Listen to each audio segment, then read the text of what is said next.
Hey everybody, this is Tracy here with another edition of A View from Tracy's Point. And as promised, I am going to read to you guys the motion to dismiss several charges in the R. Kelly case.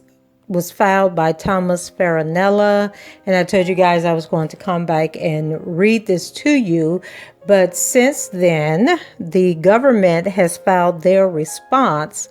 So what I am going to attempt to do, and hope it is not too confusing, is to read what Thomas Farinella said, and then as he mentions the charges that they're trying to get dismissed, I am going to go to the superseding indictment from March of last year, so you guys will know what charges they are talking about, and then I will read the government's response to that. Okay, so let's go ahead and get started. And this was filed today. And so Thomas Farinella's preliminary statement. Mr. Kelly respectfully submits this memorandum of law in support of his pretrial motion to dismiss in advance of trial in this matter, which is scheduled to commence on August 18, 2021. This motion seeks to dismiss the predicate acts alleged in Count 1, numbers 12 and 14, as well as the Mann Act violation alleged in Count 6 through Count 9, and in Count 1, Racketeering Act 1, Act 2, Act 3, Act 7, and Act 10, and dispute the venue in the third superseding indictment filed on March 13, 2020, pursuant to the Rule 12b-2 of the Federal Rules of Criminal Procedure. And so let's take a look at Rule 12b-2 of the Federal Rules of Criminal Procedure. Okay, so Rule 12B, which is pretrial motions, and number 2 is motions that may be made at any time. A motion that the court lacks jurisdiction may be made at any time while the case is proceeding. Okay, so he's basically pointing out to Judge Donnelly that there are rules in the Rules of Criminal Procedure that allows him to file this motion based on the information that he is going to give. And so the background information, Mr. Kelly is charged in the third superseding indictment of racketeering in violation of Title 18, United States Code 1962C, in Count 1, and violations of the Mann Act in Counts 2 through 9. The predicate acts alleged in Count 1, numbers 12 through 14, as well as the Mann Act violations alleged in Counts 6 through 9, all rely upon the New York State Statute, New York Public Health Law, Section 2307, and New York Criminal Penal Law, Section 120.20. Additionally, Mr. Kelly asserts the affirmative defense of the statute of limitations with regard to Count 1, Racketeering Act 1, pursuant to Illinois Criminal Code Sections 533-1A and 5/5-1. Under the Illinois Criminal Code, ILCS 720, 5/3 through 6, there is a 3-year statute of limitation for the above mentioned section, and Count 1, Racketeering Act 3, which alleges the violation of Illinois Criminal Code Sections 5/10-1 and 5/5-1. Under the Illinois Criminal Code Section 720, ILCS 510-1 and 720 510-2. There is a 3-year statute of limitations for the above mentioned. Mr. Kelly also seeks dismissal of Count 1, Racketeering Act 2, 7, and 10. Mr. Kelly has previously filed a motion to strike the count related to the New York Public Health Law, PHL Section 2307, which relied on the PHL 2307 as unconstitutional. This motion is distinguishable from the previous motion because Mr. Kelly is asserting that the acts alleged should be dismissed pursuant to 12b-2 Federal Rules of Criminal Procedure. And I believe when he talks about the previous motion, that they may be referring to a motion that Steve Greenberg filed, I believe it was about a year ago, that was struck down. And, some of the stuff that he put in the motion was kind of crazy. But I believe that that is what he is referencing. So then he moves on to his argument. And it says, legal standard, although Rule 12b of the Federal Rules of Criminal Procedure does not explicitly authorize the pretrial dismissal of an indictment on sufficiency of the evidence grounds, several circuit courts have upheld such a dismissal where, in the absence of a government objection, the material facts were undisputed and only an issue of law remained.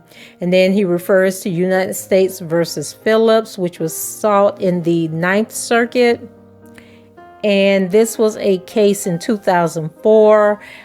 United States versus Hall, which was in the 10th Circuit in 1994.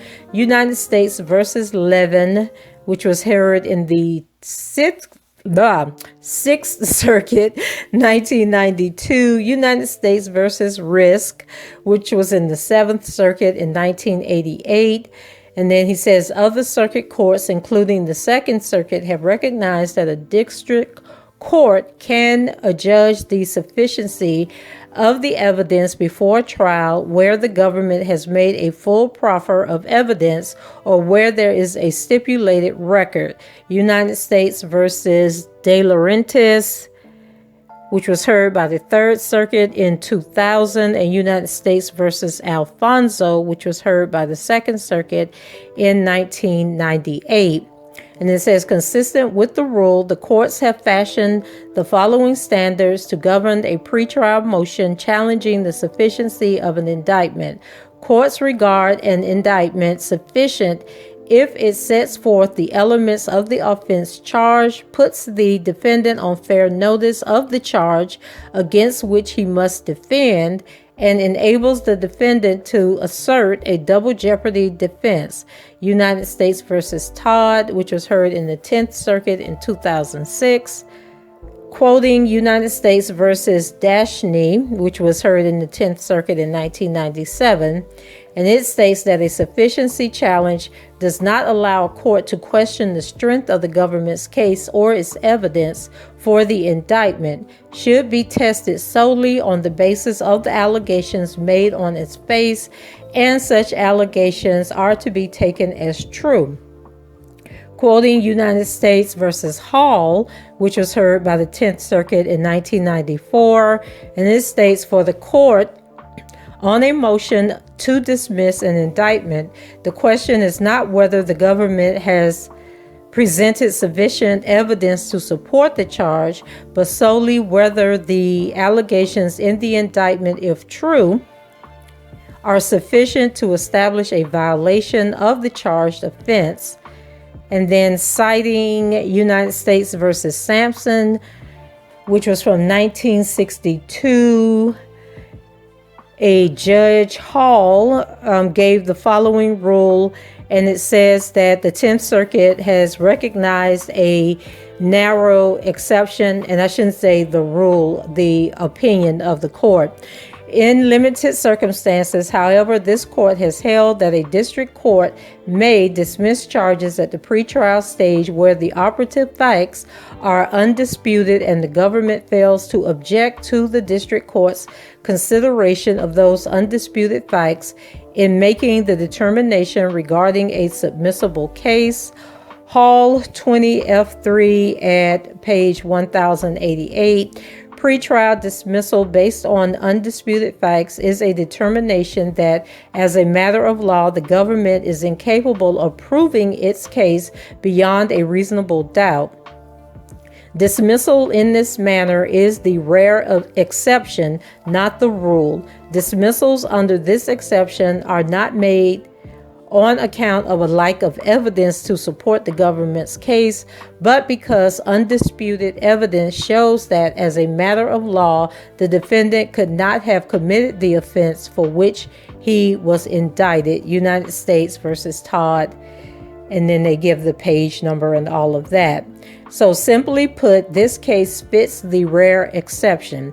If the operative facts are not in dispute, if the government does not offer a reasonable objection to the court's inquiry into the evidence, and if the defendant seeks dismissal not because the evidence is lacking, but because the undisputed evidence shows he could not have committed the offense as charged, there is no reasonable objection regarding the evidence because it is undisputed that PHL section 2307 does not include herpes.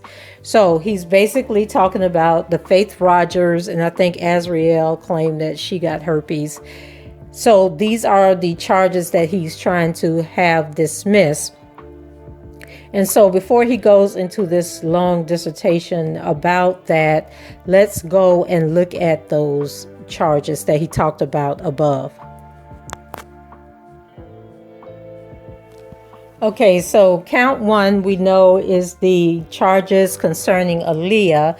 And so number 12 under count 1 is in or about and between January 1994 and the present, both dates being approximate and inclusive within the Eastern District of New York and elsewhere. The defendant, Robert Sylvester Kelly, also known as R. Kelly, together with others, being a person employed by and associated with the enterprise, an enterprise that engaged in and the activities of which affected interstate and foreign commerce, did knowingly and intentionally conduct and participate directly and indirectly in the conduct of the affairs of the enterprise through a pattern of racketeering activity as defined in Title 18 United States Code sections 1961-1 and 1961-5, consisting of the racketeering acts set forth below.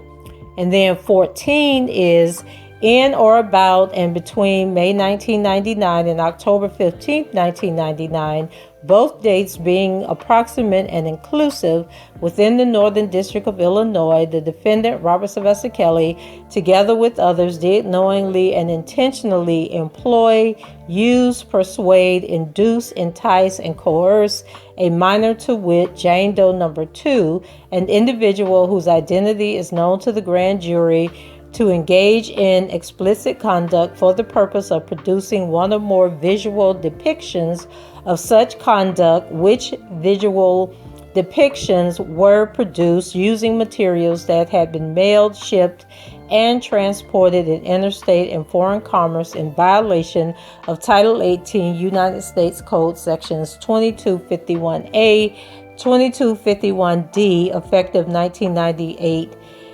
and 2.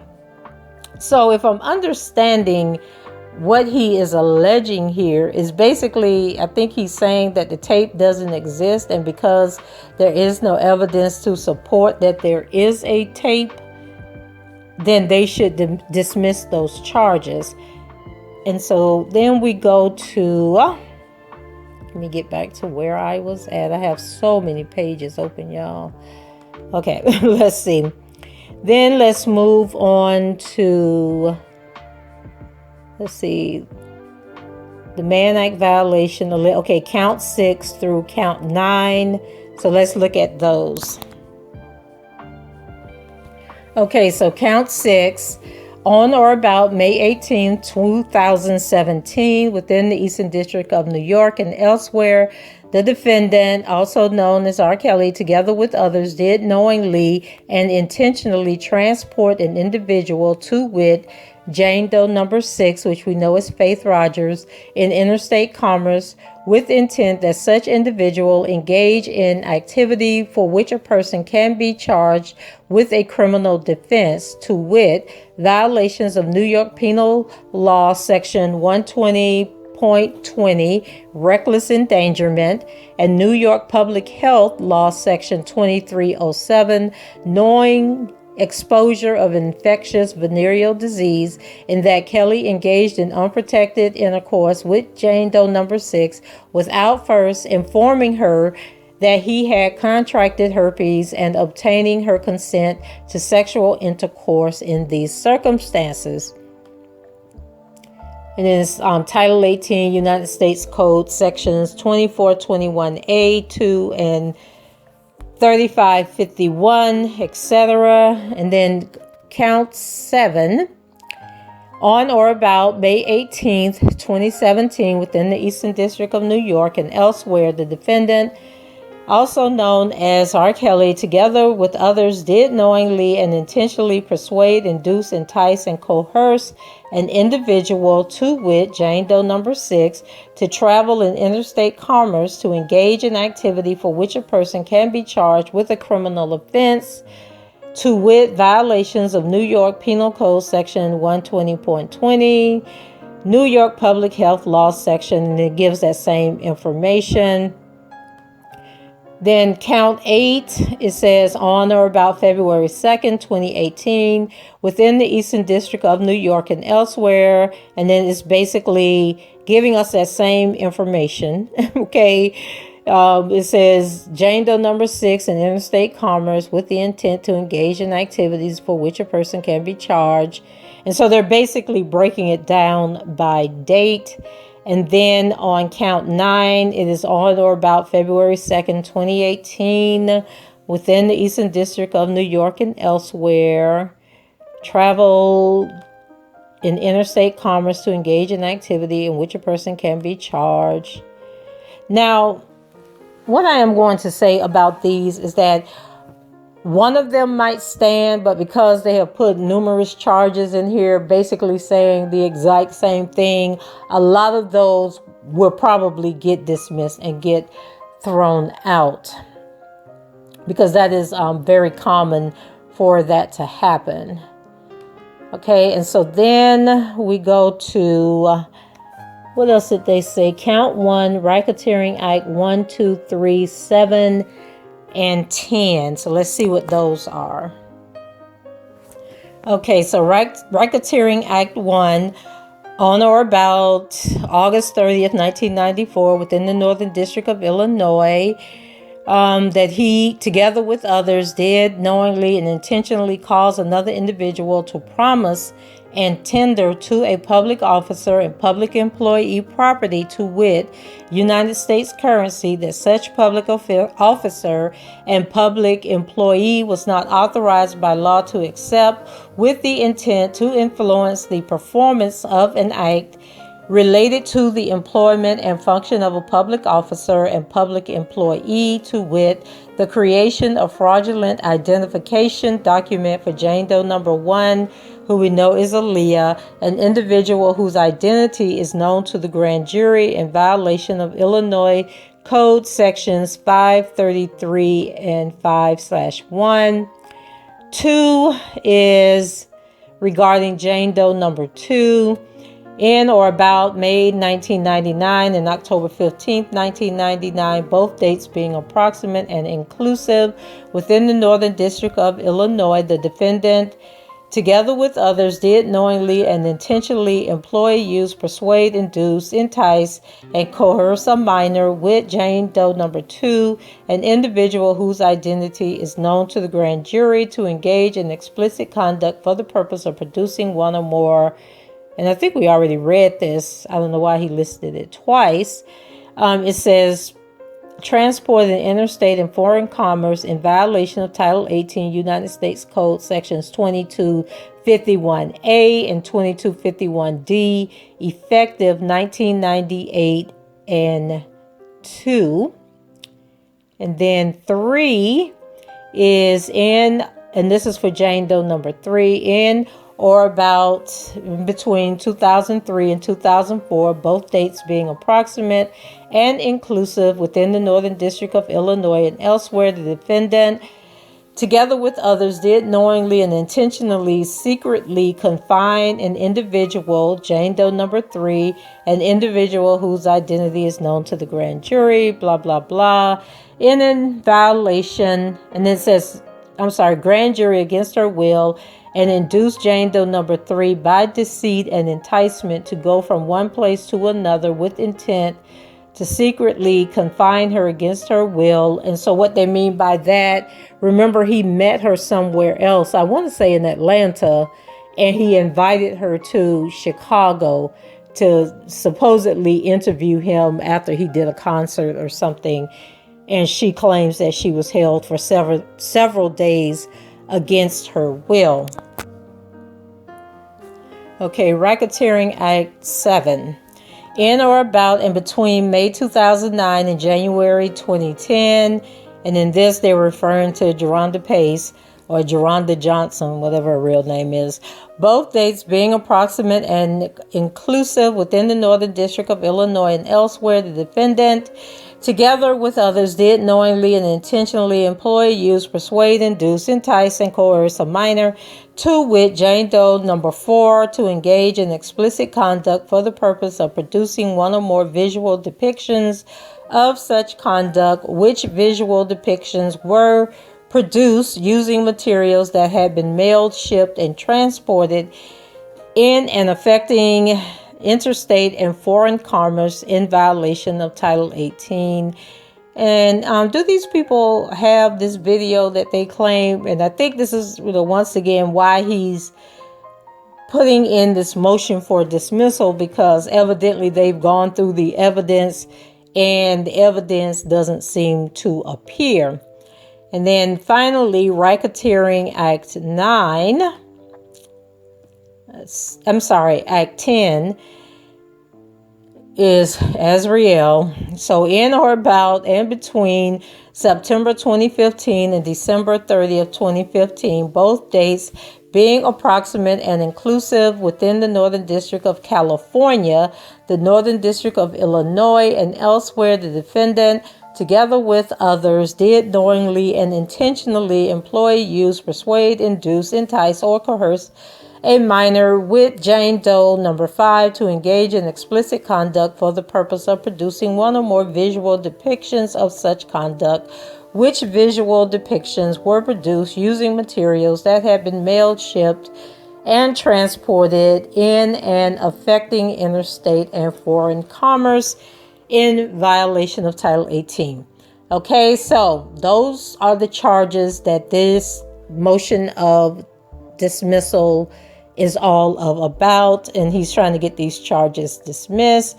So let's go ahead and jump into his first argument. It states, let's see. Hold on a second. I already read that to you. Okay, so part 2. Herpes is not an acute bacterial venereal disease such as syphilis or gonorrhea. Therefore, it does not fall under PHL section 2307, and the relating counts should be dismissed as a matter of law. So basically, all of the counts where somebody is claiming that he gave them herpes, they are asking that these be tossed. So it says, A, New York State Department of Health and the World Health Organization. A new regulation which affected minors' consent to HIV-related services was enacted in February 9th, 2017. And Section 23.1 and 23.2 of Title 10 of the official compilation of codes, rules, and regulations of the State of New York were amended. As a result of this amendment, the New York Department of Health issued a regulatory impact statement. The regulatory impact statement included a section titled Assessment of Public Comments. The comments were received from healthcare providers that provide treatment to patients who are HIV positive, community-based organizations, and government agencies. One of the comments is that, quote, some commenters expressed concern that the proposed regulation could have the effect of making it a misdemeanor under PHL Section 2307 for HIV positive individuals to have sexual intercourse in some circumstances, end quote. In response to the comment, the New York State Department of Health stated, quote, it is not aware of any instance of an individual being charged with a misdemeanor under Public Health Law PHL 2307. The New York State Department of Health further commented and explained, and then he points out that notably PHL Section 2307 was added in 1943 to prevent the spread of diseases such as syphilis and gonorrhea to members of the military during World War II. According to the legislative history, the law was amended in 1946 to apply where someone knowingly exposed another person to a venereal infection. Legislation Memorandum 1946, New York State Legislative Annual, page 191. Thus, to the extent that this section of law is enforceable, New York State Department of Health interprets it as inapplicable to individuals who have sexual intercourse where they either 1, do not know they are infected, or 2, do know they are infected and reveal that information to their consenting partners. Further, the department interprets the law as only applying to individuals who knowingly expose another individual to an acute bacterial venereal disease such as syphilis or gonorrhea. No changes have been made to the regulation in response to these comments. See Exhibit A, pages 15 through 16, and they're talking about within this document. Based on the analysis of the New York State Department of Health, which responded to a commenter who is a medical health provider, expressed concerns that the proposed regulation could have the effect of making it a misdemeanor under PHL 2307 for HIV positive individuals to have sexual intercourse in some circumstances. The New York State Department of Health's response was to assuage the concern and stated the department interprets the law as only applying to individuals who knowingly expose another individual to an acute bacterial venereal disease such as syphilis or gonorrhea. The World Health Organization classifies herpes, HSV-1 and HSV-2 as viruses, not an acute bacterial venereal disease such as syphilis or gonorrhea. And I'm going to stop right here because when Steve Greenberg filed a motion about the whole herpes thing, and I believe in that video when I was reading what that statute actually said, I believe I pointed out that nowhere did it mention herpes in there.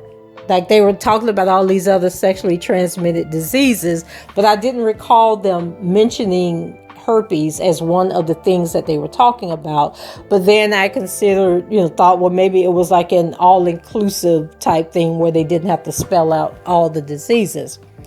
So it goes on to say, as a result of the WHO classification that herpes is not an acute bacterial venereal disease such as syphilis or gonorrhea, therefore, the court should dismiss those counts which are related to the PHL. To allow the government to move forward with those counts would be to allow a clear mischaracterization and interpretation of the application of the statute. Considering the statute clearly does not incorporate herpes, it is unequivocal that the law was passed to prevent exposure to an acute bacterial venereal disease such as syphilis or gonorrhea and not herpes. Therefore, as a matter of law and factual impossibility, the court must dismiss all the counts in the indictment that allege a violation of PHL section 2307. And then B, the legislation passed the PHL 2307 law in 1943. The law was amended in 1946. It was not until 1967 that scientists created the concept of genital herpes. Therefore, when PHL 2307 was enacted, the legislature did not intend herpes or genital herpes to be covered under the law. As a matter of law, the government is incapable of proving its case beyond a reasonable doubt as to count 1, numbers 14 and 12, as well as the Mann Act violations alleged in count 6 through count 9. First, the statute the government is attempting to use does not apply to herpes. The statute provides that any person who knowingly himself or herself to be infected with an infectious venereal disease has sexual intercourse with another shall be guilty of a misdemeanor. In Plaza versus Estate of Wisser, the court clearly stated that while the public health law does not define the term venereal disease, it clearly, although not explicitly, excludes HIV infection from that category. In regards to Plaza versus Estate of Wisser, which was a 1995 case, it states that the New York State Department of Health, as stated above, issued a clear, bright line clarification of what the intention of the law was when it was passed. Quote, further, the department interprets the law as only applying to individuals who knowingly expose another individual to an acute bacterial venereal disease such as syphilis and gonorrhea. Therefore, it is indisputable, as cited by the Center of Disease Control, that herpes as it is alleged in the indictment is not included under this statute.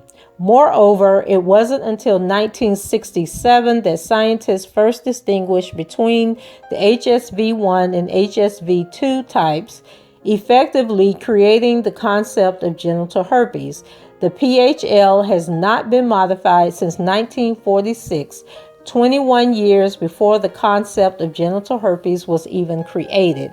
If the court permits the statute to apply in this case, there is no limit to the government's power to charge people with HIV of the same crime. So I know you guys are wondering, why does he keep talking about HIV? Why does he keep talking about HIV? It is because this document that he is citing, and he attached the document to this motion, they're actually talking about HIV.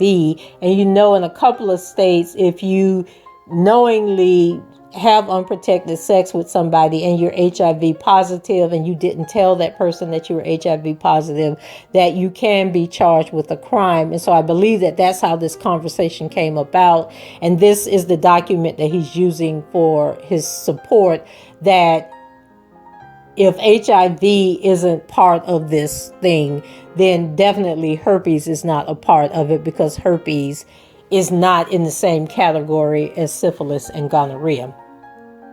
So part 3, the alleged conduct does not, as a matter of law, constitute reckless endangerment. In this case, the government is unable to support a conviction for reckless endangerment as a matter of law. It is necessary to understand the New York Penal Code for reckless endangerment, which encompasses 2 key elements. 1, reckless behavior, and 2, substantial risk of serious physical injury. People versus Hayes, 2018, and that was... Let's see, it didn't give the court, it just gives where you can find this information. A, reckless endangerment. In New York, a person guilty of reckless endangerment in the second degree when he or she recklessly engages in conduct which creates a substantial risk of serious physical injury to another person. Penal Law, Section 120.20, the question becomes as to whether the actions described in the accusatory instrument, quote, establish, if true, every element of the offense charged and the defendant's commission thereof as required by CPL Section 100.41C. Defense counsel respectfully submits that the information is insufficient because it fails to describe the reckless conduct that would present a substantial risk of serious physical injury. And I'm thinking that they may be talking about where they claim that there was a gun laying on the nightstand. So basically they're not showing how that was a threat. So that's what I think he's talking about right there. Case law is clear that reckless endangerment is defined in terms of the risk produced by defendant's conduct, not intent, and factual impossibility eliminates the risk essential to commission of the crime. People versus Davis, which was a 1988 case. In fact, the actions of the defendant as described do not meet the gross deviation from the standard of conduct principle established for recklessness, CPL 15.05. Number 3, People versus Centola, which was from 2018, and that was a New York case, I believe. In the instant case, the defendant is charged with reckless endangerment in which the charged conduct is adult consensual sexual intercourse. Okay, well, maybe they were saying it was reckless endangerment that he had sex knowing he had herpes. Okay, so I stand corrected. Therefore, the conduct of consensual adult intercourse is what must be considered in this case with regard to the particular charge. As the case above states, factual impossibility eliminates the risk essential to commission of the crime because permitting the government to proceed with a reckless endangerment charge based on adult consensual sex intercourse would be in direct contravention of the law. So 1, reckless behavior. Another reason the reckless endangerment charge fails, as Centola cites, pursuant to Penal Law 15.053, states as follows: a person acts recklessly with respect to a result or to a circumstance described by a statute defining an offense when he or she is aware of and consciously disregards a substantial and justifiable risk that such result will occur or that such circumstance exists. The risk must be of such nature and degree that disregard thereof constitutes a gross deviation from the standard of conduct that reasonable person would observe in this situation. In this case, if the reckless endangerment charge is permitted, this would endanger every person who engages in adult consensual sexual intercourse.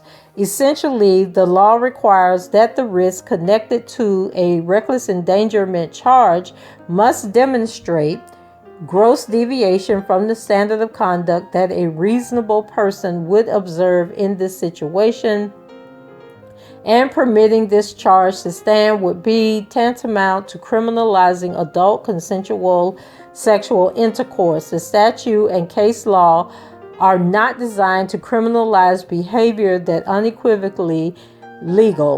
is unequivocally legal.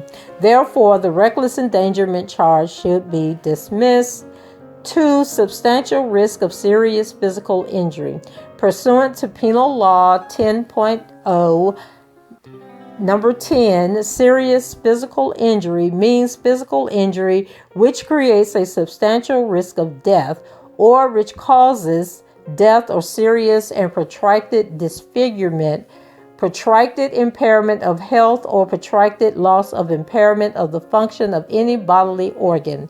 Another reason why this court should dismiss the reckless endangerment charge is because adult consensual sexual intercourse is between two consenting adults, whereby engaging in such activity usually does not lead to a serious physical injury, which would create a risk of death. Again, if the court failed to dismiss the reckless endangerment charge, it would create the potential to criminalize other legal conduct. As the court in Centola held, nevertheless, information charging reckless endangerment in the second degree by their very nature are fact-specific, and said facts must be evaluated on a case-by-case basis in determining sufficiency, but the allegations must amount to more than a mere supposition that the act of a defendant could cause a serious physical injury. This holding further affirms that the charge of reckless endangerment in this case must be dismissed. There is nothing in the allegation that alleged the defendant caused serious physical injury. Therefore, the court must dismiss the reckless endangerment charge.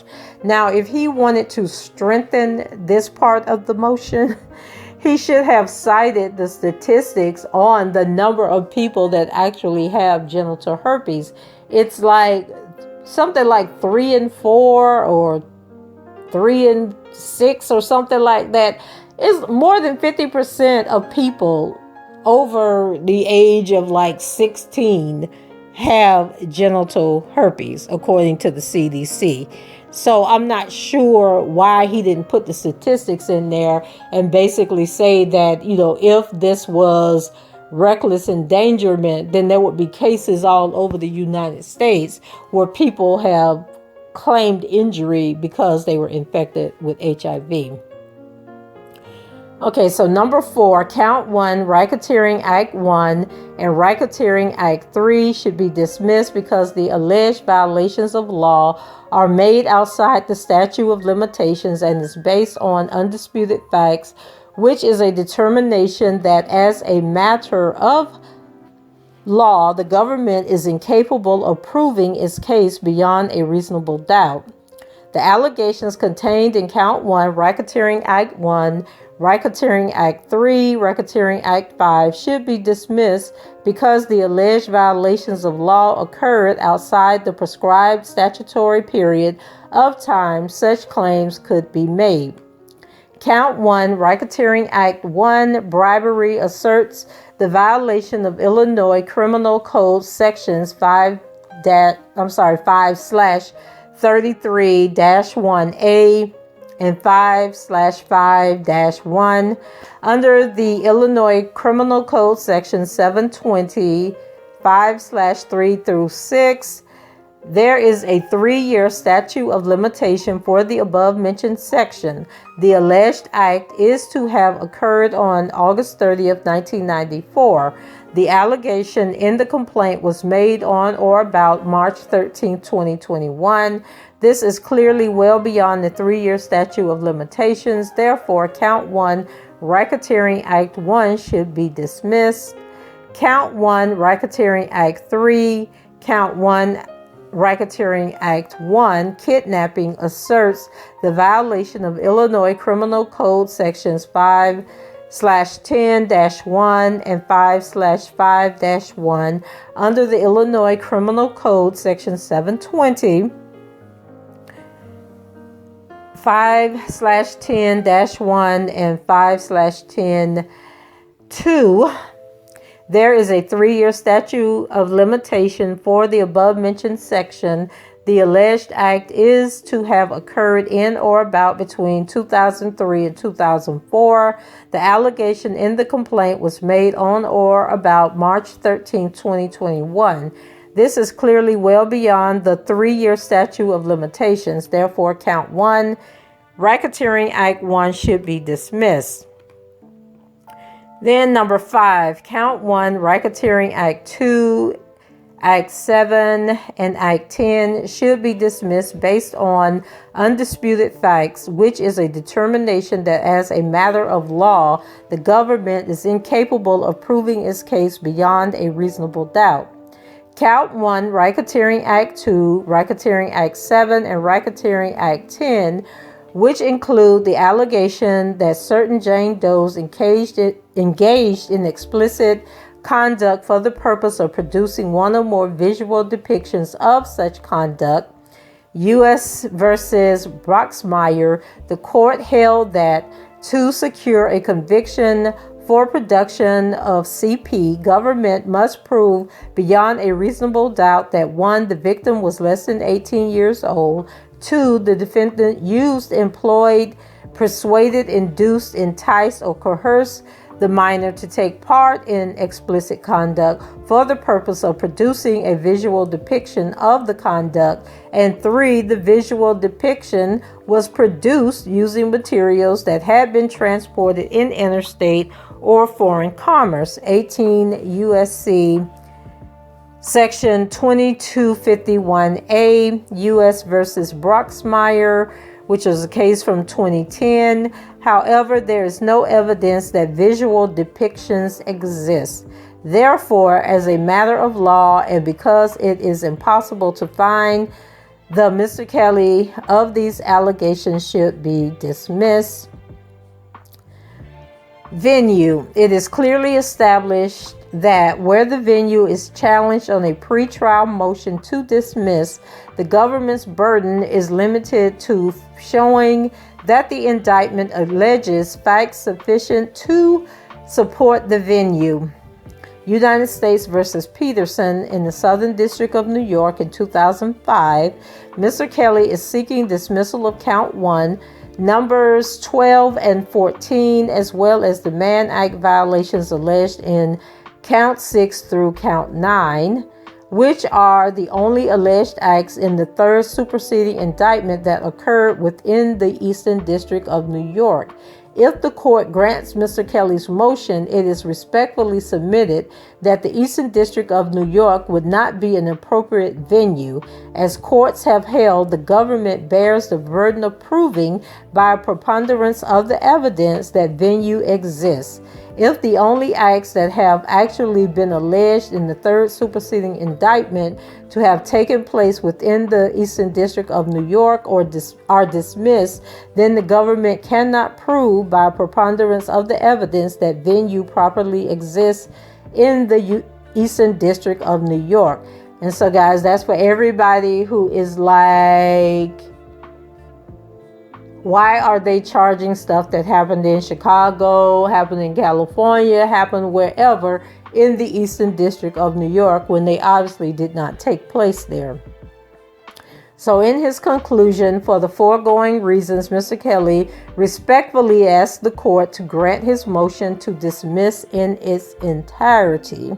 And then the document goes on to share the information from the Public Health and Health Planning Council and the Commissioner of Health, where I talked about earlier, where they were answering questions from these medical health providers. And I am not going to read through this. I might read a couple of the questions. I thought they had that in here, some of the questions and answers. Let's see. Let me go on talking about HIV, minimizing the impact, the cure period. I thought I had read some questions and answers in this thing. Oh, public comments. So it says comments were received from healthcare providers that provide treatment to patients who are HIV positive, community-based organizations and government agencies. And actually, I am not going to read this because they're basically concerned that if they added HIV to this list, that, how it would impact people. And since this case does not involve HIV, I'm not going to include it. Okay, so I told you guys that after I read each section, I was going to read the government's response, which I totally forgot. So let me go ahead and read their responses to what I just read to you all. It says, Dear Judge Dunley, the government writes to reply to the defendant's supplemental opposition to the government's motion to admit other acts evidence. Thomas Farinella to the court dated August 6, 2021. For the reasons set forth herein and in its initial memorandum, the government submits that the court should uphold its initial rulings and permit the government to introduce evidence related to Jane Doe 7, 9, 11, 12, 14 and 15. Oh, okay, wait a minute. I didn't read this ahead of time, guys. I'm reading this as I'm talking to you. So this is not in response to what the motion was to dismiss. This was in response to the motion not to include these people. Okay, so number one, the evidence relating to Jane Doe number 11 and Jane Doe number 12 should be admitted. The government seeks to offer evidence that the defendant exposed Jane Doe number 11 to herpes by engaging in unprotected sex with Jane Doe number 11.